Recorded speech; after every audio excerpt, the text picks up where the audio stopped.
నా కళ్ళ ముందటనే తెలంగాణ ఇట్లా కావడం నాకు దుఃఖం కలిగిస్తా ఉంది. నేను ఆవేదనతో చెప్తున్నా ఈ మాట. ఒక్క మాట మీరు అందరూ ఆలోచన చేయండి.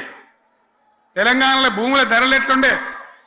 కేసీఆర్ ముఖ్యమంత్రి ఉన్నప్పుడు, బీఆర్ఎస్ రాజ్యం చేసినప్పుడు భూముల ధరలు ఎట్లుండే? ఆనాడు కొనేటోళ్ళు ఎక్కువ ఉండిరి, అమ్మేటోళ్ళు తక్కువ ఉండిరి. ఇవాళ ఆపదకి అమ్ముకుందామంటే భూములు కొనేటోడు ఉన్నాడా? అడుగుతున్నా భూముల ధరలు ఎక్కడికి పోయినాయి? ఎవరికన్నా 5 ఎకరాలు డాంబర్ రోడ్ పక్కకుంటే నేను 5 కోట్ల మనిషిని, నేను కోటీశ్వరుని అనే ధైర్యంలో రైతులు ఉండరు. ఇవాళ అడిగేటోడు ఉన్నాడా? ఉన్నదా? ఒక్కటే ఏడాదిలో గింత గల్లంత అవుతుందా? కేసీఆర్ పక్కకు పోగానే ఇంత ఆగమవుతుందా? ఇంకో మాట నేను అడుగుతా ఉన్నా. కరెంటును 35 ఏళ్ళు బాధపడ్డాం. నా బావి కాడ కూడా మోటార్లు కాలినాయి. బీఆర్ఎస్ వచ్చినాక, నేను ముఖ్యమంత్రి అయినాక ఒక్కటే ఏడాది బావుల దాన్ని చక్కగా చేసి 24 గంటల కరెంట్ ఇయ్యలే, నడవలే. రెప్పపాటు కూడా కరెంటు పోకుండా 24 గంటల కరెంటు తేలేదా?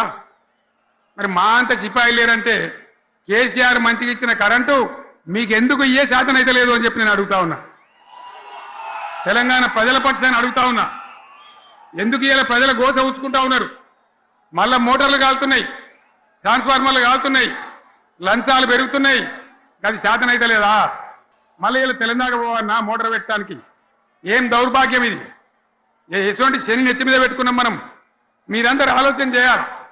భూముల ధరలు ఎటుపోయినాయి, కరెంట్ ఎక్కడ ఎవడెత్తుకపోయా? మిషన్ భగీరథ అసెంబ్లీలో నిలబడి ఛాలెంజ్ చేసిన నేను. 5 ఏళ్ల లోపల ప్రతి ఇంట్లో నల్లా పెట్టి నీళ్ళు ఇవ్వకపోతే మళ్ళా ఎలక్షన్ల పార్టీ మేము నిలవడం, ఓట్లు అడగము అని చెప్పిన నేను. ఎవరు చెప్పాలి? దమ్మున్నోడే చెప్పాలి. చేసి చూపించినాం, నడిపించినాం.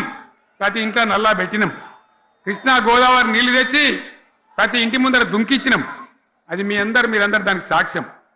ఇలాగా మంచినీళ్ళు కట్నే ఇల్లు పెట్టినపోయి ఉన్న పథకం కేసీఆర్ హయాంలోనే అయిపోయింది. ఇంకా మంచినీళ్ళు కూడా ఇయ్యే శాతం అయితే లేదా?